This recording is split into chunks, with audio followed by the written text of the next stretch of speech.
Hello dear students, welcome to my science academy.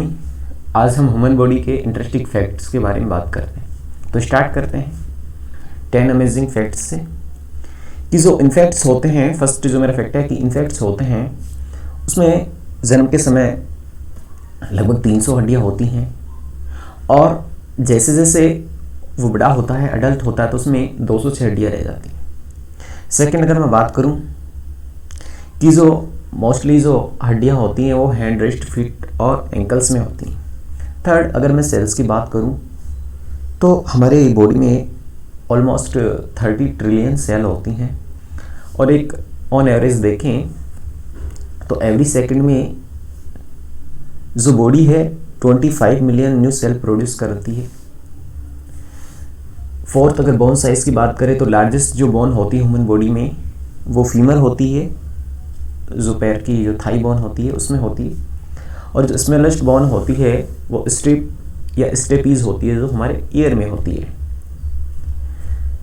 Fifth blood vessels की बात करें तो जो ब्लड वेसल्स है वो ह्यूमन बॉडी में ऑलमोस्ट 60,000 से 1 लाख मील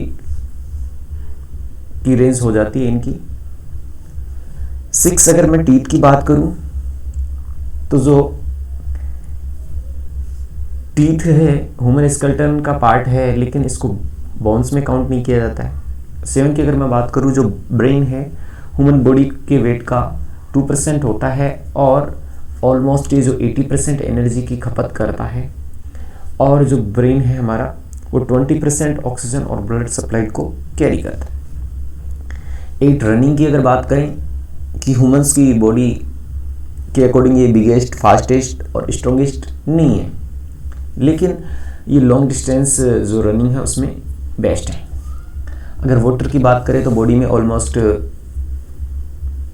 60% बॉडी है वो वाटर से बनी हुई है, और जो अलग अलग बॉडी पार्ट्स हैं उनमें अलग अलग बॉडी वाटर लेवल का परसेंट है। 10 अगर स्ट्रॉन्ग बोन की स्ट्रॉन्गेस्ट एबिलिटी की बात करें तो जो बोन्स हैं वो स्टील से भी स्ट्रॉन्गर होती हैं, और यदि हम एक मैचस्टिक लेंथ की अगर एक बोन लें कि जो मैचस्टिक बॉक्स के जितना ब्लॉक हो तो वो 18,000 पाउंड वेट को सपोर्ट कर सकती है।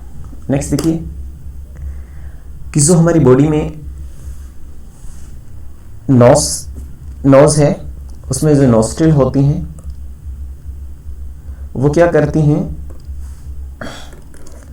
ऑलमोस्ट 1 ट्रिलियन जो हमारी नोज है 1 ट्रिलियन गंध को आइडेंटिफाई कर सकती है। पहले ये ऑलमोस्ट 50 जो पुरानी रिसर्च थी उसमें 50,000 का था। नेक्स्ट अगर बात करूं मैं कि जो बॉडी होती है हमारी, ये देख सकते हैं कि जो हमारी बॉडी होती है उसमें ग्लो होती है, ग्लो ऑफ बॉडी, कि जो बॉडी में ग्लो क्या होती है कि बॉडी से लाइट इमिट होती है, और ये हमारे जो नॉर्मल विजन रेंज है उससे 1000 टाइम वीक होती है, इसलिए हम इसे आइडेंटिफाई नहीं कर पाते। ये बॉडी का बायोल्यूमिनेसेंस इफेक्ट होता है।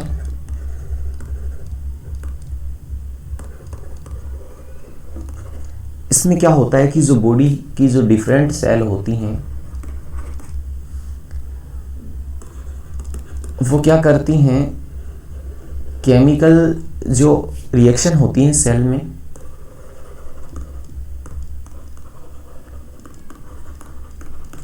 उसके कारण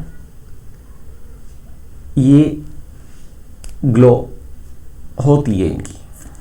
और 2009 में जो जापान के साइंटिस्ट थे उन्होंने ह्यूमन जो बॉडी था उस पर जो सेंसिटिव कैमरास हैं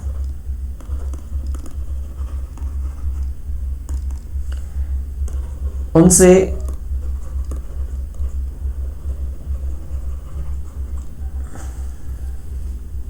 इमेज कैप्चर की तो उन्होंने क्या देखा कि जो फेस है उस पे ज़्यादा लाइट की इंटेंसिटी होती है, यानी कि यहाँ से ज़्यादा ग्लो करता है, जो लाइट इमिट यहाँ से ज़्यादा होती है। और जो हमारे चिक्स और फोरहेड है, स्पेशली जो चिक्स और फोरहेड है वहाँ से ज़्यादा ये ग्लो करता है। इसके अलावा अगर मैं नेक्स्ट फैक्ट्स की बात करूँ कि जो विंटर सीज़न होता है तो विंटर सीज़न में टेम्परेचर कम होता है तो बॉडी में क्या होते हैं, वाइब्रेशंस होते हैं, कंपन होते हैं। उसका क्या रीज़न है कि जो सर्दी में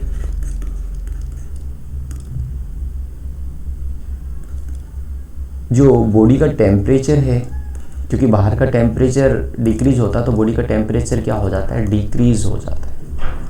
अब बॉडी का टेम्परेचर डिक्रीज हो जाने से क्या होगा कि जो बॉडी है वो हमें गर्म रखने की कोशिश करेगी।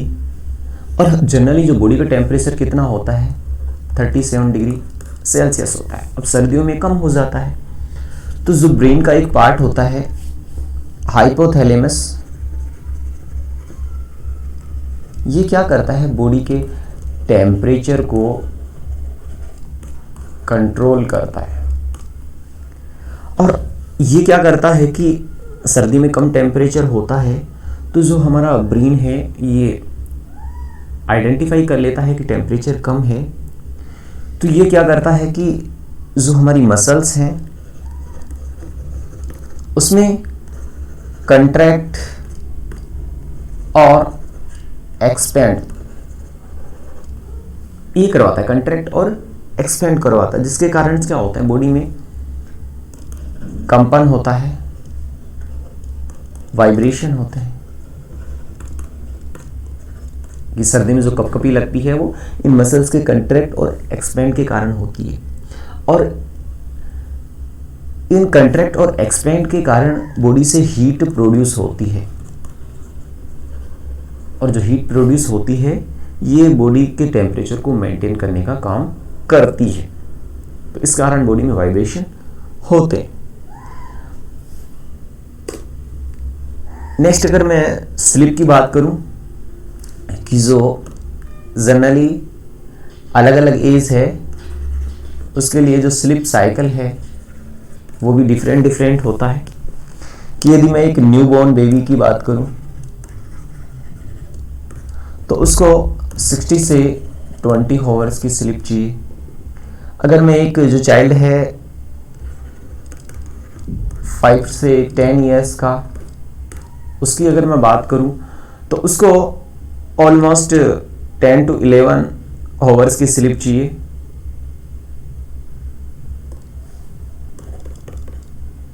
सॉरी 10 to 11 आवर्स की स्लीप चाहिए। ऐसे यदि एक जो अडल्ट है अगर वो 20 इयर्स का है, ऑलमोस्ट ऑन एवरेज बात करें तो इसे 7 से 8 आवर्स की स्लीप चाहिए। और अगर ये एक ओल्ड एज का पर्सन है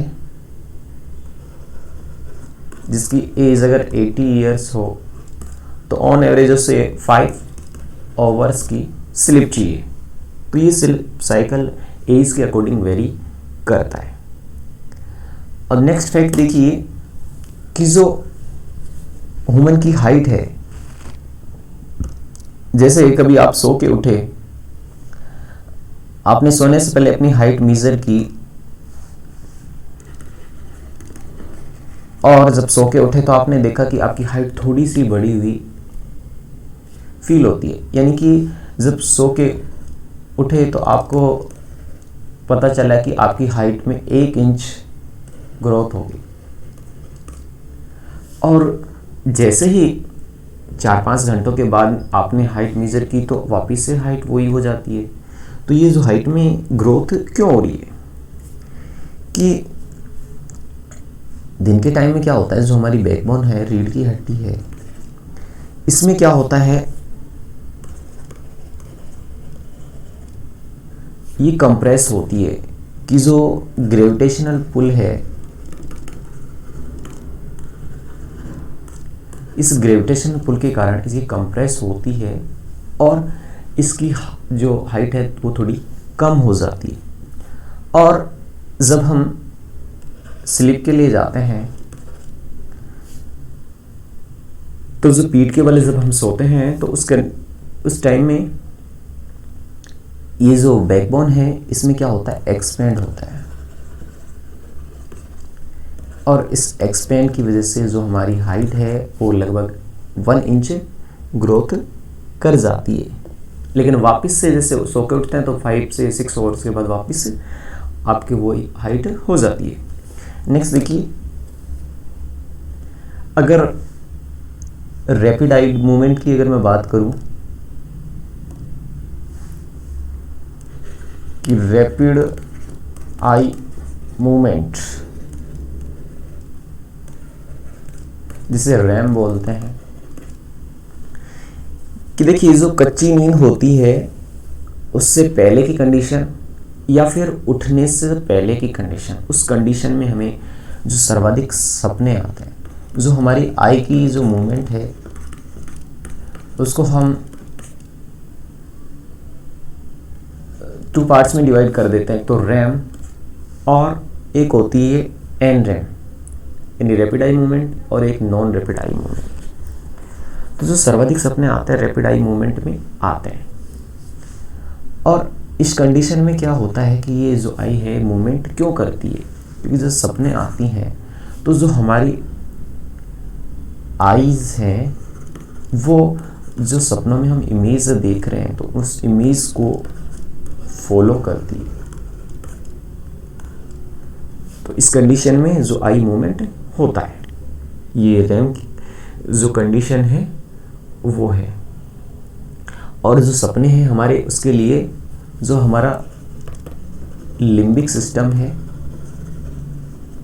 वो जिम्मेदार होता है, कि जो लिम्बिक सिस्टम है वो जिम्मेदार होता है। इस कंडीशन में जो हमारा कंसंट्रेशन वाला हिस्सा होता है वो क्या होता है, कम एक्टिवेट हो जाता है। जो हमारा प्रीफ्रंटल कॉर्टेक्स होता है, प्रीफ्रंटल कॉर्टेक्स, ये लेस एक्टिव होता है, और जो लिम्बिक सिस्टम है ये ज़्यादा एक्टिवेट होता है। नेक्स्ट देखिए, स्नीजिंग। स्नीजिंग यानी कि जो छींक आना, ये स्नीजिंग इतनी फास्ट हो सकती है कि ये जो ऑलमोस्ट अराउंड 160 किलोमीटर पर हावर्स, इतनी इसकी स्पीड हो सकती है। और नोज़ के बारे में अभी हमने बात की कि नोज़ लगभग 1 ट्रिलियन जो गंध हैं अलग अलग किस्म की, उनको आइडेंटिफाई कर सकती है। नेक्स्ट अगर मैं बात करूं जो ह्यूमन बॉडी में जो आई के प्रिंट हैं, फिंगरप्रिंट हैं, तो वो डिफरेंट होते हैं। ये फिंगरप्रिंट है, यानी कि ये यूनिक होते हैं, किसी पर्सन से मैच नहीं करते फिंगरप्रिंट। ये जो टंग के जो प्रिंट हैं,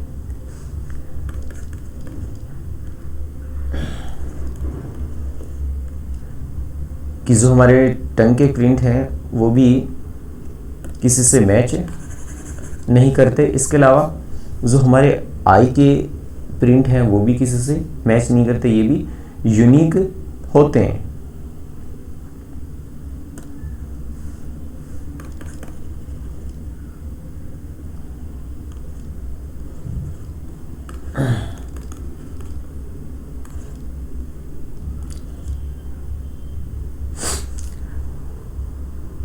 तो थैंक्स फॉर वॉचिंग।